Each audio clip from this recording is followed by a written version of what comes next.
بسم اللہ الرحمن الرحیم۔ سعد بن ابی وقاص رضی اللہ عنہ سے روایت ہے کہ رسول اللہ صلی اللہ علیہ وآلہ وسلم نے اپنے ہم نشینوں سے فرمایا، کیا تم میں سے کوئی اس بات سے عاجز و ناکام رہے گا کہ ایک دن میں 1000 نیکیاں کما لے؟ آپ کے ہم نشینوں میں سے ایک پوچھنے والے نے پوچھا، ہم میں سے کوئی کس طرح 1000 نیکیاں کمائے گا؟ آپ نے فرمایا، تم میں سے کوئی بھی 100 مرتبہ تسبیح پڑھے گا، یعنی سبحان اللہ، تو اس کے لیے 1000 نیکیاں لکھی جائیں گی اور اس کی 1000 برائیاں مٹا دی جائیں گی۔ جامعہ ترمذی حدیث نمبر 3463۔ یہ حدیث صحیح ہے۔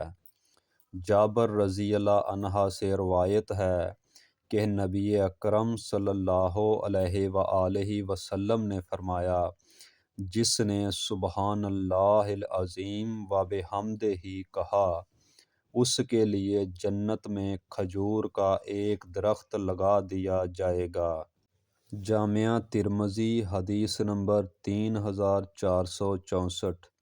یہ حدیث صحیح ہے۔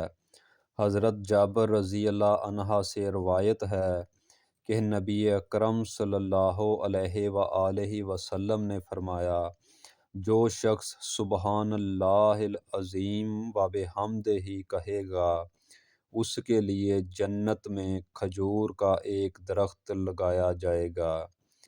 جامعہ ترمذی حدیث نمبر 3465۔